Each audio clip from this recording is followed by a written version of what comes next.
योग वशिष्ठ महारामायण सुनते रहने के लिए हमारे चैनल को सब्सक्राइब करें और बेल आइकन जरूर दबाएं।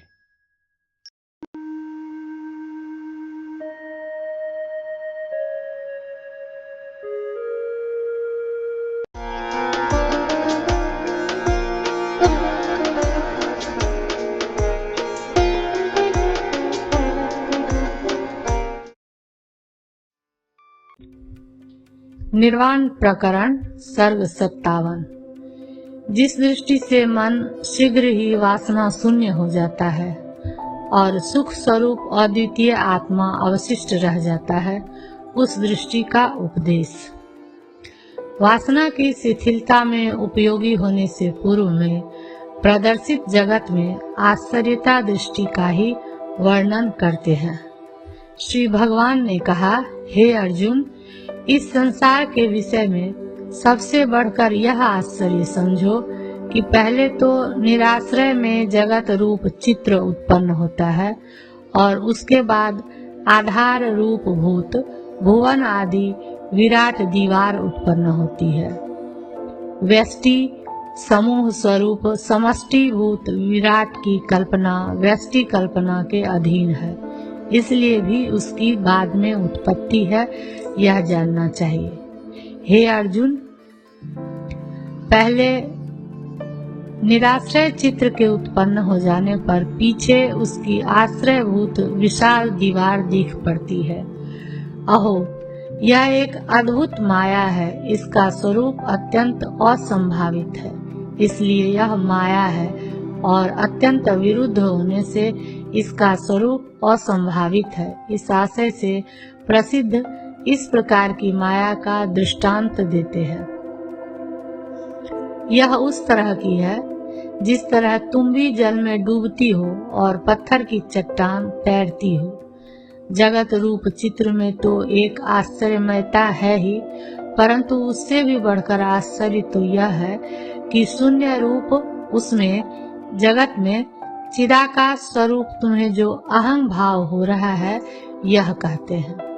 पार्थ, चित्त में स्थित चित्र के समान शून्य स्वरूप तीनों जगत में चिदाकाश स्वरूप तुम्हें शून्यता रूप अहंता कैसे उदित हुई, अर्थात इसमें तो आश्चर्य की पराकाष्ठा हुई। यदि जगत में भी चिदाकाशता का ही तुम अवलोकन करते हो तो वह दृष्टि इस रूप में पर्यवसित हुई, यह भी आश्चर्य ही है। चिदाकाश से निर्मित सब कुछ चिदाकाश स्वरूप ही है। चिदाकाश में चिदाकाश के द्वारा चिदाकाश विलीन होता है। चिदाकाश में ही चिदाकाश द्वारा चिदाकाश का उपभोग किया जाता है और चिदाकाश द्वारा चिदाकाश में चिदाकाश ही विस्तृत हुआ है। हे अर्जुन, जब तुम जगत में चिदाकाशता की दृष्टि रखते हो तब तो जिसमें दीर्घ भ्रमण है ऐसा जगत रूप यह चित्र रज्जु की नाई फैली हुई वासना रूप रज्जु से यदि वेष्टित होता है तो वह चिदाकाश भी इस जगत में वासना के वेष्टन से वेष्टित होता ही है।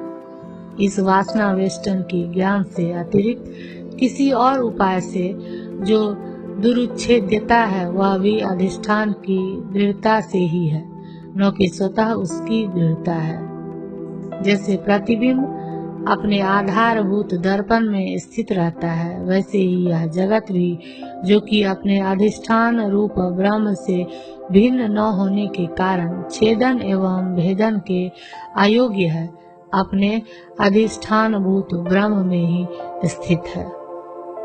इसलिए ब्रह्म रूपता के अवलोकन से जगत में छेदन भेदन आदि सब व्यवहारों की अयोग्यता के दर्शन से समस्त वासनाओं का समूल उच्छेद करना चाहिए। अर्जुन, जब ब्रह्म में प्रतिभासित छेदन भेदन आदि संपूर्ण व्यवहार और उनका विषय जगत, ये सब ब्रह्म से अभिन्न होकर एकमात्र चिदाकाश स्वरूप ही हो गए, तब किस कर्ता या कारण से, किस प्रकार से, किस फल के लिए, किस देश या किस काल में क्या छिन्न भिन्न किया जा सकता है।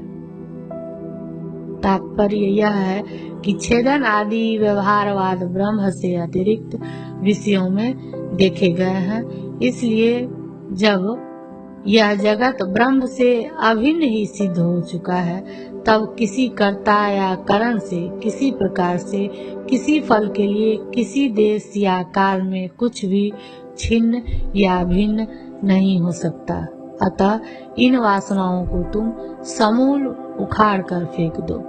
इस उपाय के द्वारा बोध से यहाँ पर तुम्हारी वासनाओं का भी ब्रह्मातिरिक्त रूप से अभाव सिद्ध ही है। और यदि इस प्रकार का ज्ञान न हो तो वासना बंध दुरुच्छेद ही है। यों पूर्वोक्त कथन का स्मरण कराते हैं। जो वासना से निर्मुक्त नहीं है, भले ही वह समस्त शास्त्रीय कर्मों में परायण रहा हो और समस्त बाह्य विषयों का पंडित हो, फिर भी उस प्रकार वह चारों ओर से अत्यंत बद्ध है, जिस प्रकार पिंजरे में स्थित सिंह या तोता। वासना को हृदय में अनुमात्र भी स्थान न देना चाहिए, क्योंकि वह हजारों अनर्थों की बीज है। इस आशय से कहते हैं, जिसकी चित्त रूपी भूमि में अणुमात्र भी वासना रूप बीज पड़ा रहता है, उसका अनेक अनर्थों से भरा हुआ संसार रूप जंगल पुनः बढ़ जाता है। अभ्यास से हृदय में रूढ़ तत्व ज्ञान स्वरूप अग्नि से निःशेष जल गया वासना रूपी बीज पुनः अंकुर जनन की सामर्थ्य नहीं रखता। निःशेष जले हुए वासना बीजों से युक्त तथा स्वच्छ मन जागतिक सुख दुख आदि वस्तुओं में वैसे ही नहीं डूबता जैसे पानी में कमल का पत्ता। कथित उपदेश क्रम का उपसंहार करते हुए श्री भगवान अर्जुन की निर्वासनिक स्थिति में प्रतिष्ठा कराते हैं। हे अर्जुन, तुम असंख्य आशाओं को छोड़ते हुए प्रसिद्ध और पवित्र भगवत गीता रूप मेरे उपदेश को भली भांति समझकर महान मोह से शून्य मना और बंधु वधादि क्लेशों से रहित होकर वासना रहित आत्मा में चित्त का विलय कर शांत ब्रह्म स्वरूप होकर अतएव भय शून्य एवं परम मुक्त होकर स्थित रहो। 57वां सर्ग समाप्त। निर्वाण प्रकरण सर्ग 58। तत्व ज्ञान से अविद्या सहित वासना का नाश तथा उसी से अर्जुन की कृतार्थता, यह वर्णन। अर्जुन ने कहा, हे अच्युत, तुम्हारे प्रसाद से अनुग्रह प्रयुक्त तुम्हारे उपदेश से वासना सहित अज्ञान नष्ट हुआ। भूले हुए कंठ स्थित हार की नाई स्वतः सिद्ध आत्म तत्व का साक्षात्कार मैंने पाया और उससे संपूर्ण संदेहों के बीजों का नाश होने के कारण बंधुवध आदि के कर्तव्यता विषयक संदेह से रहित होता हुआ मैं स्थित हूँ। अतः तत्व में अवस्थिति करना और यथा प्राप्त व्यवहारों को करना, इस विषय में आपका जो वचन अर्थात आदेश है, मैं उसका पूर्णतया पालन करूंगा। इस प्रकार यद्यपि अर्जुन ने अपनी कृतार्थता दिखलाई, तथापि अपने उपदिष्ट तत्व ज्ञान से समूल वासना क्षय को युक्तियों से दृढ़ कर रहे श्री भगवान कहते हैं। भगवान श्री कृष्ण ने कहा, हे अर्जुन, तत्व ज्ञान से तुम्हारे हृदय में राग आदि वृत्तियां यदि अशेष रूप से शांत हो चुकी, तो वासनात्मक चित्त भी भीतर शांत होकर निर्वासनिकता को प्राप्त हो गया, यह तुम जानो। इस विषय में श्रुति प्रमाण है। विषय सुखेच्छा आदि रूप काम, जो कि तत्व ज्ञान से पूर्व विद्वान के हृदय में स्थित है, जब सर्वत्र स्वात्म दृष्टि से छीन हो जाते हैं, तब मनुष्य मुक्त हो जाता है और इस शरीर में ही ब्रह्म को प्राप्त कर लेता है, अर्थात ब्रह्म रूप हो जाता है। इस निर्वासनिकता रूप सत्वावस्था में वह प्रत्यक चेतन नामक ब्रह्म विषयों से रहित हो जाता है, जो कि व्यवहार में सर्वस्वरूप और परमार्थ में सर्वथा अशेष विशेष से विनिर्मुक्त है। उस प्रत्येक आत्मा के पद को ये चक्षु आदि इंद्रियां और अज्ञानी लोग कोई भी उस प्रकार नहीं जान पाते जिस प्रकार भूमि से आकाश में उड़कर दूर देश में प्राप्त हुए पक्षी को। पार्थ, महाभूत आदि 13 प्रकार के क्षेत्रों के अवभाषक शुद्ध स्वरूप संकल्प रहित निर्विषय इस प्रत्येक आत्मा को इंद्रियों से दूर और सन्निकृष्ट सा जानो। उसके दर्शन में श्रवण आदि से परिपुष्ट की गई भली भांति अभ्यस्त निधि ध्यासन नाम की उसकी भावना ही आवश्यक है। पार्थ, अपनी वासना निधि ध्यासन नामक आत्म भावना के सिवा उस ब्रह्म पद को जो सर्वातीत चित स्वभाव होने से अत्यंत स्वच्छ और असंग होने के कारण शुद्ध है, वैसे नहीं देख सकती जैसे लोगों के नेत्र परमाणुओं को नहीं देख सकते। जिसमें घट पट आदि स्थूल पदार्थों का भी बाध हो जाता है, उसमें परम सूक्ष्म वासनाओं की स्थिति कहना तो अत्यंत ही असंभावित है, जिसकी प्राप्ति में ये घट पट आदि सभी स्थूल पदार्थ भी नष्ट हो गए। उस परम पद के विषय में विचारी परम सूक्ष्म वासना क्या करे। जैसे ज्वालामुखी पर्वत को प्राप्त कर हिमलेश बिल्कुल विलीन हो जाते हैं, वैसे ही शुद्ध चिति तत्व को प्राप्त कर अविद्या भी विलीन हो जाती है। कहाँ भोग बंधन रूप रजाकण की नाई क्षुद्र विचारी वासना और कहाँ संपूर्ण जगत को अपने में समा लेने वाले चिति तत्व रूप विपुल पवन। पार्थ, नाना प्रकार के आकार रूप विकारों वाली यह अविद्या तब तक प्रस्फुरित होती है जब तक शुद्ध स्वरूप यह अपना आत्मा तात्विक रूप से भली भांति जाना नहीं जाता। अपने उदर में संपूर्ण विश्व को निगल जाने वाले आकाश की नाई शून्य स्वरूप उस स्वात्म रूप ब्रह्म पद में दृश्यों की संपूर्ण दृष्टियां छीन हो गई हैं तथा विशुद्ध रूपता ही उदित हुई है। जो पूर्ण रूप है, समस्त जगदाकारों से वर्जित है और वाणी से परे है, उस परम वस्तु की भला किससे उपमा दी जा सकती है।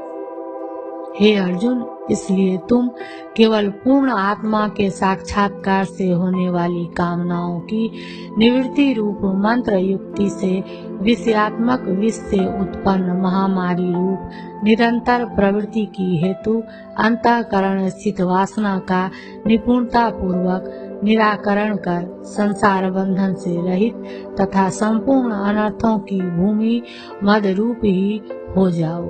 यूं अंत में भगवत गीता के संपूर्ण तात्पर्य का संग्रह कर श्री भगवान ने अर्जुन को उपदेश दिया। महाराज वशिष्ठ जी ने कहा, श्री राम जी इस प्रकार उपदेश दे चुके त्रिलोकी के अधिपति भगवान श्री कृष्ण चंद्र के श्वेत कमल में भ्रमर की नाई क्षण भर के लिए मौन धारण कर सामने स्थित हो जाने पर वहां पांडु पुत्र अर्जुन पुनः यह वचन कहेगा।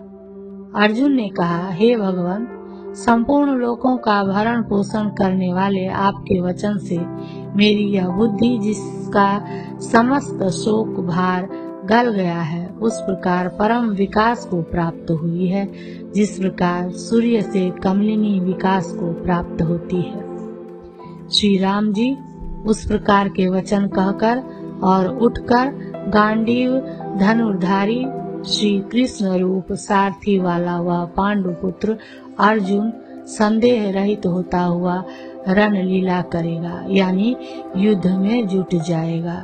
श्री रामभद्र वह अर्जुन धरातल को ऐसी महानदियों से आक्रांत कर देगा जिनमें आहत बड़े बड़े हाथी घोड़े सारथी आदि तत्काल ही बह जाएंगे और आकाश को भी ऐसा बना देगा कि उसका सूर्य रूप नेत्र बाणों के ढेरों के प्रसरणों से और बिखरी महाधूलियों से निर्मित स्थली से आच्छादित हो जाएगा।